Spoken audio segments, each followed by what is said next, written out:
Good morning and welcome to Bay Area Focus. I'm your host, Michelle Griego. We would love to hear some show ideas, so just visit us at facebook.com/Bay Area Focus and comment to the page. Well, we have a wonderful show for you today. We will hear from an agency protecting a Bay Area national park and guests from two innovative organizations making a world of change. But up first, we have Susanna, Riceky, author of One-Eyed Princess. Welcome to the show. Thank you very much for having me here. So tell me about One-Eyed Princess. This is your story.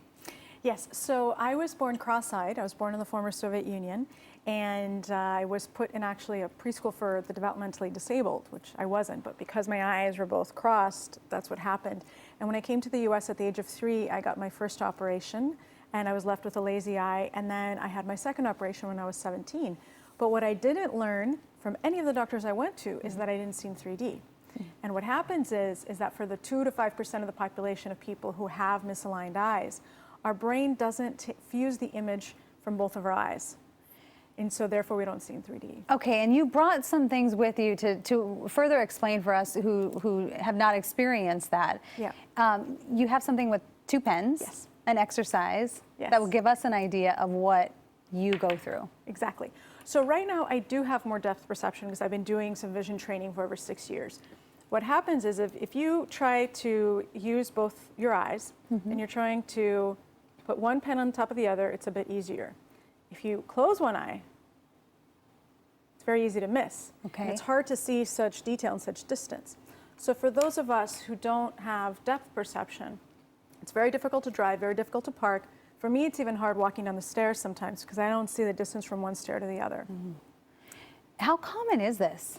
So some statistics show that it's 2, some people say 5% of the population has it, so I would say 3% is an average. There's some people who have a very slight eye turn, and they are able to see in some depth. But for those of us who are born with much wider eye turns, most of us can't see in depth. And you talked about vision training. What is some of that training? So I learned over 6 years, no, actually 10 years ago from a New Yorker article by Dr. Oliver Sacks that there's something called vision therapy for those of us who want to improve our vision. So one of the very common exercises is called the Brock string. So you know you're using both eyes, so if you concentrate on the yellow bead in the middle, and you see the red and the green go double, that means you're using both eyes. Okay. So when I would do these exercises at home, I would very quickly get headaches. Sometimes I had to wear prism glasses. This only has a prism in one.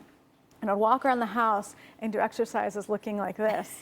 And my doctor, I was going to say cute. very cute. My doctor said some people wear this to work. I didn't have the guts to wear it to work. Yes. Yeah, but it's been helping then the last 6 years? Yes, so I have developed more visual acuity. I can see small details better. I can see some depth better. For example, when I'm walking towards a tree or towards a plant or flowers, it looks like the tree and the plant and flowers are coming towards me, whereas before they just stood there as I moved by. And that's called motion parallax. Sure. So for most of us, when we're in motion and we're doing vision therapy, we can see more depth. How can having this impact a child? This is a really good question because I wish I had known as a kid because I knew there was something wrong with my eyes, but I didn't know I couldn't see in depth. Some children who don't see in depth have trouble reading because both eyes aren't working together, so sometimes they'll see in double. And I've seen in double before, and it's terrible. I would see you with like 2 eyes and 3 eyes and 2 noses and 2 mouths. But when they're seeing double and they're trying to read in school, they sometimes have trouble reading, and so they're put in remedial classes rather than getting training to improve their vision. Okay, so this is what double vision looks like. Exactly. So you have me on the left looking normal, and then you have me on the right looking in double. And imagine what it's like to go through life when this is what you see. Right. But a child who doesn't know that life could be seen a different way may not realize that it's not normal to be seeing in double when they're reading. Yeah. And it's very difficult for us to do sports because anything where you have to Sure. catch a ball, kick a ball, throw a ball, and you have to know where it is in space, you're likely to miss. And it would be hard to read, so it could affect your grades, it could affect your confidence. Exactly, and unfortunately in most schools across the country, in the school vision tests that we get, the school vision tests don't check for binocular vision. So I had fantastic vision. I had 20/15 vision in both eyes, and I would do all the vision tests.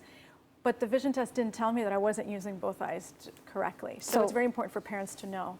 Okay, that is good to know. Thank you so much for coming on the show and sharing your story with us. Thank you, Michelle. Thank you. And for more information about Susanna and her book, One-Eyed Princess, just log on to createyourworldbooks.com. Again, that's createyourworldbooks.com.